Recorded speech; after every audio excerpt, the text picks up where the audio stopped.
माननीय निर्वाचन आयोग Shri Gyanesh Kumar ji on my right side, निर्वाचन आयोग doctor Sukhbir Singh ji Sandhu on my left, आयोग के वरिष्ठ अधिकारीगण और मीडिया के सभी फ्रेंड्स और इस प्रेस कॉन्फ्रेंस में जुड़े हुए सभी हमारे वोटर्स, आप सबका इस प्रेस वार्ता में स्वागत है। We welcome you all at this press conference, which is about the declaration of the schedule for the ensuing state assembly elections in Maharashtra and Jharkhand. Friends, मैं इस वार्ता को शुरू करने से पहले चुनाव आयोग की तरफ से और आपके माध्यम से सर्वप्रथम हरियाणा और जम्मू कश्मीर के सभी मतदाताओं को, वोटर्स को चुनाव में बहुत ही सशक्त दमदार पार्टिसिपेशन के लिए मुबारकबाद देना चाहता हूं, धन्यवाद करना चाहता हूं। जम्मू कश्मीर की आवाम ने जमहूरियत के जश्न को ऐतिहासिक बना दिया। भारी संख्या में पार्टिसिपेट कर अपने जमहूरी हक का शानदार उपयोग किया और जिसने लोकतंत्र की मजबूत नींव रखी है। दुनिया में सबसे बड़े लोकतंत्र के रूप में भारत हर चुनाव में गोल्ड स्टैंडर्ड्स तय कर रहा है, रिकॉर्ड बना रहा है। इन दोनों चुनावों में जो जज्बा दिखाया गया वो लंबे समय तक याद रहेगा। आप सबको वो पिक्चर्स, वो माहौल निश्चित रूप से याद रहेगा। जम्मू कश्मीर की आवाम ने जमहूरियत के जश्न में लोकसभा चुनावों में जो बुनियाद बनाई थी, उस पर एक बहुत ही सशक्त इमारत असेंबली इलेक्शंस में लिखी है और इस जनादेश ने नई आशाएं और उम्मीदों को संचार दिया है। Now it is over to the people of J&K to take this democratic journey forward. और हम एक नया गोल्ड स्टैंडर्ड और सेट कर रहे हैं। Just to remind you, just to recall, चुनाव घोषणा के समय ही हम अपना इरादा घोषित करने लगे हैं। हम अपनी विल और इंटेंट को पहले बताते हैं और उसे पूरा करके दिखाते हैं। Just to take you down the memory lane, Lok Sabha के चुनाव के समय, अनाउंसमेंट के समय हमने वादा किया था कि हम 4M की चुनौतियों से निपटेंगे और हिंसा, पुनर्मतदान, धन और सोशल मीडिया के दुरुपयोग की अनुमति नहीं देंगे। और आप सब जानते हैं कि हमने वो करके दिखाया। भारत के चुनावों की गोल्ड स्टैंडर्ड्स की कड़ी में हम एक और नया अध्याय लिख रहे हैं। इसी को आगे बढ़ाते हुए J&K अनाउंसमेंट के समय अगर मैं आपको फिर से याद दिलाऊं कि चुनाव से पहले किस प्रकार की थ्रेट्स थी, आतंकी हमले बढ़ रहे थे। लोग, आप सब लोगों में से बहुत लोग ये भी पूछ रहे थे कि पता नहीं चुनाव आयोग J&K में चुनाव कराएगा कि नहीं कराएगा। और 16 अगस्त को जब चुनाव की घोषणा का समय था, तो इसी प्लेनरी हॉल में हमने अपफ्रंट और बोल्ड वादा किया था। और मुझे याद है मैंने कहा था कि जमहूरियत के जश्न में आपकी शिरकत दुनिया देखेगी नापाक इरादों की शिकस्त की कहानी। और वो कहानी आपने सबने देखी और वो कहानी पूरे वर्ल्ड ने देखी। चुनाव को इंड्यूसमेंट फ्री बनाया गया और जहां J&K में चुनाव कराने का विषय होता था, वहां सीजर्स में 130 करोड़ रुपए के सीजर्स हुए, which is 100 times more then 2014 elections. पहले ये बात भी नहीं होती थी कि सीजर्स भी करना है, इस पावर को रोकना भी है। Similarly in Haryana, seizures were to the tune of around 75 crore, 4 times more than 2019 elections. इन दोनों राज्यों के चुनावों में भी नील रीपोल रहे। There was not even a single repoll in both the states, including the state of Jammu Kashmir. कोई वायलेंस नहीं हुई, zero violence, including the state of Jammu Kashmir. एक भी लाठी नहीं चली, एक भी गोली नहीं चली। आप सब इस बात के गवाह हैं। आपने देखे शिकस्त के नजारे। And let us give an ovation to the voters of Jammu Kashmir and Haryana. चुनाव दर चुनाव घटती हुई हिंसा, बढ़ती भागीदारी, रिकॉर्ड सीजर्स, मतदाता बिल्कुल स्पष्ट संदेश दे रहे हैं that they are full believe, they are very very participate in the electoral process. लेकिन कोई बात नहीं, फिर भी अगर मुझे याद आए तो कुछ तो लोग कहेंगे लोगों का काम है क्या। हम उसके बिना चिंता किए आगे बढ़ते हैं, अपना काम सशक्त तरीके से करते, ये आपको विश्वास दिलाते हैं। So friends, now we come to Maharashtra and Jharkhand, जहां पर अब उत्सव का समय है। हाल ही में हमने झारखंड और महाराष्ट्र में विजिट की थी और वहाँ पर political parties, DOs, SPs, IGs, commissioners, enforcement agency सबके साथ बैठक की थी और पूरे व्यवस्था को समझा और उसका रिव्यू किया था. So before we come to the schedule, let me share some basic information about these two states with you. Total districts in Maharashtra 36 with 288 assembly constituencies, of which 234 are general and scheduled tribes constituencies 25 and SC constituencies 29. Term of the Assembly of the Maharashtra is ending on 26th November 2024. If we talk about the number of electors in Maharashtra, they are 9.63 crores, 4.97 crores male and 4.66 crores female voters. Young voters की संख्या जिस पे काफी जोर दिया गया था SSR में 1.85 crores और उसमें से 20.93 lakhs are first time voters of 18 to 19 age group. If we tell you about the polling stations in Maharashtra, there are total 1,186 polling stations and at 52,789 locations. Urban being 42,604 and rural being 57,582. इस बार भी हम PWD managed booths बनाएंगे, women managed booths बनाएंगे महाराष्ट्र में भी. Model PSS की संख्या 530 रहेगी. अगर झारखंड में की चर्चा करें तो टोटल डिस्ट्रिक्ट्स की संख्या है 24, टोटल असेंबलीज 81, जिसमें से general 44, STs 28 and SCs 9. Jharkhand की असेंबली का टर्म 5 जनवरी 2025 को कंप्लीट हो रहा है और अगर झारखंड में इलेक्टर्स की बात करें तो 2.6 करोड़ वोटर्स, जिसमें 1.29 crore female and 1.31 crore male. First time voters between 18 to 19 years are 11.84 lakh and 66.84 young voters in Jharkhand also. In the centenarian, number of centenarian voters is 1,706 and 3.67 lakhs PWD voters plus 1.14 lakh voters are of the age of 85 and plus in Jharkhand. If I give you an overview of polling stations in Jharkhand, पूरे polling stations की संख्या होगी 29,562 और जो कि 20,221 locations पर फैले हुए होंगे. अर्बन संख्या वहां कम है 5,042 और रूरल परिवेश ज्यादा है, इसलिए रूरल बूथ्स की संख्या होगी 24,520. यहां पर भी women managed booths, youth managed booth, PWD managed booths बनाए जाएंगे. एवरेज वोटर्स की संख्या पर booth is 881. Particularly vulnerable tribal groups पे जैसे मैंने पहले भी आपसे चर्चा की है, कमीशन का उनको एनरोल करने के लिए, उनको एम्पावर करने के लिए बहुत एम्फेसिस है.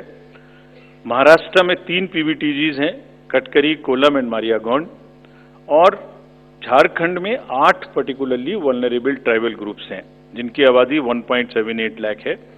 उसमें असुर, बिरोर, मालपाड़िया, पहाड़िया, सौर्या, पहाड़िया, बिरजिया, कोवार एंड सावर, इन सबका लगभग 100% एनरोलमेंट इलेक्टरल रोल में किया गया है. सभी DOs ये कोशिश करेंगे कि जो भी बूथ्स इनके यहाँ बने वो एक बहुत सहज इनके ही परिवेश में बने और इस तरह की स्वीप एक्टिविटी करें कि वो सबके सब अधिकतर मात्रा में अपने मतों का प्रयोग कर सकें. मैं फिर से रिपीट करना चाहता हूं कि सभी पोलिंग स्टेशंस पे एश्योर्ड मिनिमम फैसिलिटीज होंगी. पिछली बार मुंबई शहर से कुछ ऐसी इंफॉर्मेशन या शिकायतें आई थी कि वहां पर कुछ बूथ्स पे ज्यादा पोलिंग स्टेशंस एक जगह होने की वजह से प्रॉब्लम थी. इस बार हमने रिव्यू में बहुत ही सख्त हिदायतें दी हैं, उनको रिव्यू किया है, रेशनलाइज किया गया है पोलिंग स्टेशंस को. तो हम उम्मीद करते हैं DOs विल वर्क और वहां इस बार म्युनिसिपल कमिश्नर मुंबई को डीओ भी घोषित किया गया है ताकि जितने रिसोर्सेज उनके पास हैं उन सबको वो उसमें इस्तेमाल कर सकें। एक और व्यवस्था की गई है जो हम पीछे से कोशिश कर रहे थे, अब हमने उसकी इंस्ट्रक्शंस भी इशू कर दी हैं कि पोलिंग लाइन जब लगती है तो उसमें लाइन के बीच में भी थोड़ी कुर्सियां या बेंच लगाएं, ताकि अगर आधा घंटा लग रहा है तो बीच बीच में कहीं ना कहीं 5-7-10 मिनट के बाद आप 2-3 मिनट के लिए बैठ जाएं तो थोड़ा अच्छा लगता है, मतलब थकान थोड़ी कम महसूस होती है, खासतौर से बुजुर्ग लोगों को। तो ये व्यवस्था भी सब पोलिंग स्टेशंस पे रहेगी। Friends, if I come to the next, ease of voting for senior citizens PWDs, this will be followed. You have all the experience of the pan-India coverage of facilities for the persons with disabilities and senior citizens. Her senior citizen जो 85 years से ऊपर हैं, उनको घर से vote देने की सुविधा उपलब्ध रहेगी। फॉर्म 12D वितरित किए जाएंगे सबको, और जो भी उसको भर के देते हैं उनके पास में हमारी टीम वोट लेने जाएगी और जाने के समय में सभी कैंडिडेट्स को लिखित में उस रूट चार्ट का और उस जगह की सूचना देगी ताकि वो साथ में एकम्पनी कर सकें और उनको ऐसा महसूस ना हो कि किसी के घर पर किसी ने प्राइवेसी ऑफ द वोट को नहीं मेंटेन किया। They are entitled, they are welcome to participate and go along with the polling parties to the houses of the senior citizens and PWDs. और पूरी जो व्यवस्था है उसकी videography of course goes without saying will be done so that there is a full proof record. वैसे भी पूरे चुनाव में आप जानते हैं कि कोई भी प्रक्रिया ऐसी नहीं है जिसमें वीडियोग्राफी ना होती हो, जिसका रिकॉर्ड ना रखा हो, सो दैट जहां पर कैंडिडेट्स पार्टिसिपेट ना करते हो और जहां पर वीडियोग्राफी ना होती हो। So every process of this can always be checked and seen. जैसे क्रिकेट में एक्शन रिप्ले होता है, तो अगर वहां गेम के समय एक्शन रिप्ले नहीं हो सकता तो बाद में हर जगह हर प्रोसेस की वीडियोग्राफी को देखा जा सकता है। इसी प्रकार से जो नेक्स्ट अगर मैं आपको बताऊं तो जो टेक्नोलॉजी है उसका हम फिर से बहुत यूज करेंगे। वोटर हेल्पलाइन ऐप में सभी वोटर्स अपनी सारी डिटेल्स देख सकते हैं, वो कहाँ मतदाता सूची में कहाँ नाम है, कहाँ फैमिली टुगेदर है, कहाँ उनको पोलिंग स्टेशन है, वो सब चीज़ देख सकते हैं। CVIGIL of course we have been very enthused. जैसे लास्ट पार्लियामेंट्री इलेक्शन में हमारे 10,000 करोड़ के सीजर्स हुए, जैसे मैंने अभी बताया J&K एंड हरियाणा में भी रिकॉर्ड सीजर हुए। We are sure that in Jharkhand and Maharashtra also the voters enlightened voters will inform us on C-Vigil about any malpractice which they notice in their area, and we will reach there in 90 minutes to handle it. सभी candidates जिनकी criminal background है उन्हें अपनी सूचना देनी पड़ेगी 3 बार papers में, और सभी voters as a matter of right can see on our app which is KYC Know Your Candidate. हमने जो मीटिंग्स, मैं आपको सिर्फ सारांश में ये बताना चाहता हूं कि जो मीटिंग्स हमने झारखंड और महाराष्ट्र में की तो डीओज स्टेट एजेंसीज को बहुत ही सख्त हिदायतें दी हैं। मतलब बहुत ही सख्त मीन्स बहुत ही सख्त कि वो हर तरीके से फ्री एंड फेयर इलेक्शंस कराएंगे, हर तरीके से लेवल प्लेइंग फील्ड को एस्टेब्लिश करेंगे। उनको ये स्पष्ट बताया गया है कि किसी भी पदाधिकारी के विरुद्ध अगर ऐसी सूचना आती है और ये प्रमाणित होता है कि उन्होंने कोई भी कार्य ऐसा किया जिससे लेवल प्लेइंग फील्ड डिस्टर्ब होती है, एक पार्टी को पक्ष एक पार्टी को नुकसान, तो very stern action will be taken against them. This has been very very clearly told to everyone.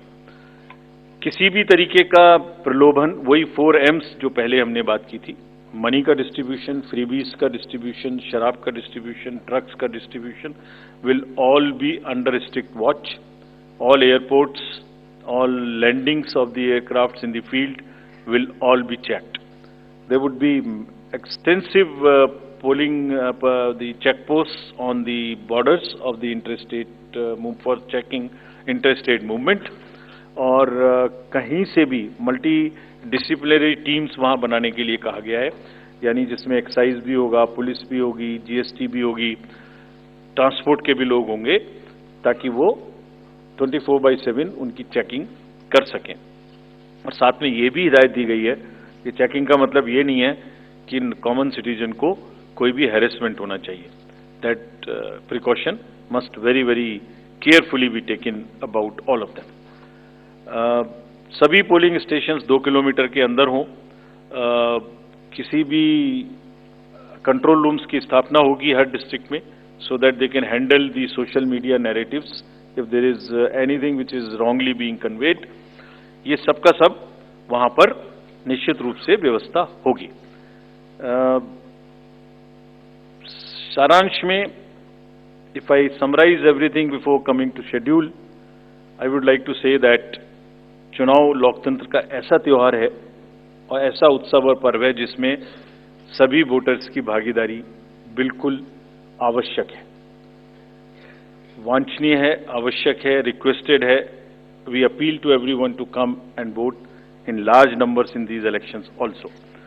साथ ही सभी राजनीतिक दल, सभी कैंडिडेट्स से भी अनुरोध है कि पूरे नियमों का पालन करते हुए कैंपेनिंग के दौरान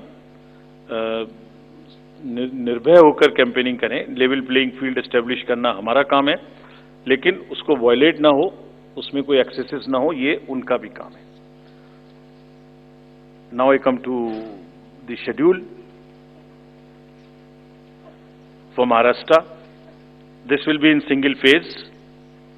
the notifications, date of notifications are in front of you. 22nd October would be date of notification. Last date of making nomination would be 29th October. Scrutiny on 30th October, and last date for withdrawal 4th, and date of poll in Maharashtra would be 20th 11. Counting would be on 23rd 11/24, and you will notice that date of poll is Wednesday. This is deliberately, which lot of scheduling, whatever goes into scheduling, we have tried that it is midday, so that issue of urban apathy is handled. And in case of urban apathy, we are really very concerned. We want to make appeal through you, all our esteemed voters in the urban areas, to please come and vote. It's not a healthy trend which is reflected. If I give you a brief of what is happening across the elections in the urban apathy, we will share this slide with you. If you look at various states, you look at Gurgaon, you look at Faridabad recently. Last elections, you look at Jubilee Hills, Hyderabad. You look at Bangalore South. You look at Gujarat, Gandhigram, Kolaba, Mumbai City, Pune, Thane, all are much below the state averages of each state. We will be conducting a special meeting of the municipal commissioners and DOs within a week's time to appeal again to do whatever we can do to motivate the voters in the urban areas, but the trends are really not good. If I show you the Lok Sabha, that was the Lok Sabha. If I show you legislative assemblies, see the lowest. The Kolaba was just 40%.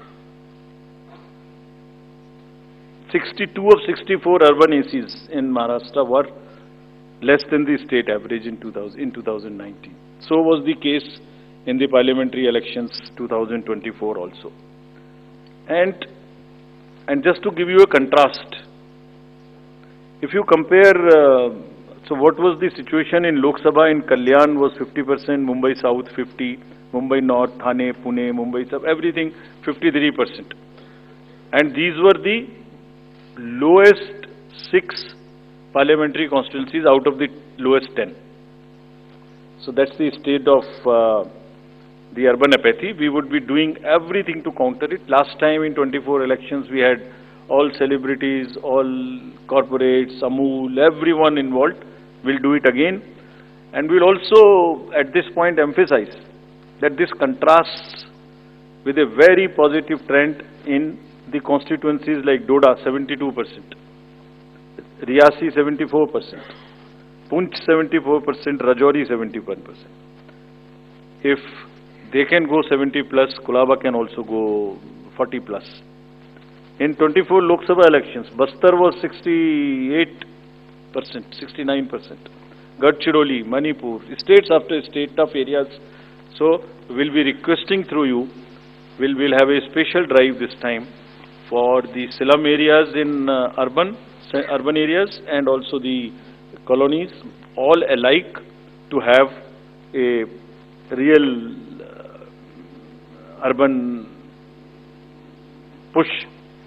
I do not want to name specific thing, but there are booths in Faridabad and Gurgaon in the recently held elections, and they are the poshest places where voting has been around 20%. So again, we will be doing a lot of work on this to do whatever we can do to attract the urban voters. Now, friends, coming to Jharkhand. Jharkhand एक बहुत ही समृद्ध state है, बहुत ही उसकी विरासत है, और वहां पर हम फिर से अपील करेंगे कि सब वोटर्स अधिक से अधिक मात्रा में वोट दें. Schedule would be like this. Jharkhand would be in 2 phases. The date of poll, first phase would be on, date of poll would be on 13th November, and the second phase would be along with Maharashtra on 20th November. So the date of issue of notification for Jharkhand phase 1 would be 18th, and for phase 2 would be 22nd along with Maharashtra. Nominations for phase 1 would be till 25th of October, and for phase 2 29th. This slide we will share with everyone. And date of poll would be 13th November and 20th November, both Wednesdays. And date of counting would be 23rd 11, that is Saturday. With this, we end our presentation with the request that through you, that all the voters of Jharkhand and Maharashtra कृपया बाहर आइए, कृपया vote करिए. लोकतंत्र के उत्सव में आपकी भागीदारी कि हम बहुत ही रिक्वेस्ट करते हैं, अपील करते हैं आपसे. Thank you very much. So by so we will come back. We'll come back. Okay. Sorry. By elections also. By elections. We have 48 ACs and 2 PCs in 15 states. They will also undergo the elections this time. All the 48 ACs and 2 PCs, the schedule would be like this. All the except 1 AC and 1 PC, where because of the festivities in some region, all 47 ACs and 1 PC of Kerala would undergo the election along with the phase 1 of Jharkhand. The same schedule.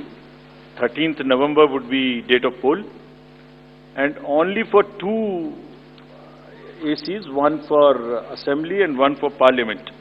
That is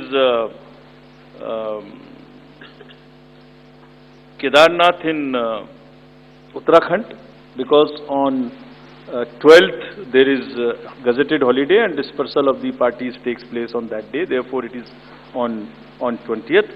And similarly for Maharashtra, except that everything would be during the first phase. Thank you very much. Thank you, sir, for the very comprehensive briefing.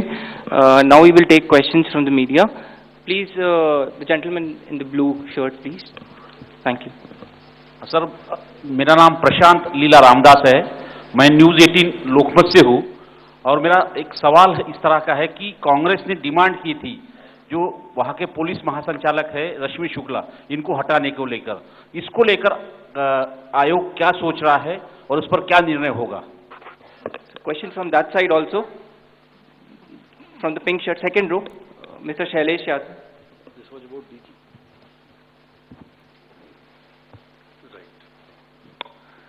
Sir अभी sir मैं Shailesh Yadav ANI से. अभी हाल ही में चुनाव संपन्न हुए हैं जम्मू कश्मीर और हरियाणा में, और लोकसभा इलेक्शन के बाद देखा गया है कि एग्जिट पोल जो हैं एकदम उल्टे रहे हैं या जो है एकदम गलत साबित हुए हैं. और इसको लेके पब्लिक में सवाल ये उठता है कि एग्जिट पोल में तो सरकार इनकी बन रही है और नतीजा उल्टा है, उस पर ईवीएम पे सवाल उठाए जाते हैं, जिसकी शिकायत आपसे कुछ पार्टियों ने करी थी, जिनका एग्जिट पोल में ये था कि सरकार बन रही है और जब ईवीएम का रिजल्ट आया तो सरकार बदल गई। तो इस तरह के एग्जिट पोल को लेकर आपका क्या कहना है, क्योंकि सवाल जब उठते हैं तो आपकी तरफ से जो है बाहर नहीं आता है कि क्या इलेक्शन कमीशन सोच रहा है इस पर? Last row, madam was raising the hand. Please. Yes. So just wanted a clarification for the assembly constituencies and parliamentary constituency by-polls. So it's Wayanad and Nanded, the two parliamentary constituencies voting, right? Yes. Yes, yes. There is a EP. There is a EP pending. Yeah. Gentlemen in the, yes, please. Sir, I am Sandeep Rajgolkar from TV9 Marathi. मेरा सवाल ये है, जो अभी जो सरकार में जो पॉलिटिकल पार्टीज है उनको अब मिले, अपोजिशन को भी मिले, उन्होंने मांग की थी, जो पार्टी अभी सरकार में है उन्होंने मांग की थी कि एक फेज में ही वोटिंग हो, और अपोजिशन ने तब टीका पर की थी उन पर कि 2 या 3 फेज में होना चाहिए। तो उनकी मांग थी इसलिए किया क्योंकि छोटा हो के भी झारखंड में वहाँ पे 2 फेज है और महाराष्ट्र में 1 ही फेज है। We have gentlemen in the first row, please. Good evening sir. सामने सर। मोहित दुबे, न्यूज नेशन से हूं सर मैं। मेरा सवाल ये है कि ईवीएम को लेके पहले भी आपने बयान दिया है, लेकिन एक बार फिर से ईवीएम को लेके शिकायतें विपक्षी दलों ने हरियाणा को लेके की है, बैटरी को लेके शिकायत की गई है। तो आप हमेशा ये कहते रहे कि निष्पक्षता के साथ हम चुनाव करवाते रहे, तो ऐसे लोगों को आप क्या जवाब देंगे, ऐसे लोगों को आप क्या कहेंगे जो ईवीएम को लेके आपसे शिकायत करते हैं और इस बार बैटरी को लेके शिकायत की गई है? तो पहले इतने प्रश्न जवाब दे देता हूँ। पहला प्रश्न था डीजी महाराष्ट्र के बारे में। सो DG's appointment in any state is governed by the procedure where the name of the senior most officers are sent to the UPSC. UPSC selects the person, and there is a Honorable Supreme Court decision on this in Prakash Singh's case. The entire issue of this will be handled as per the legal pronouncements governing the subject.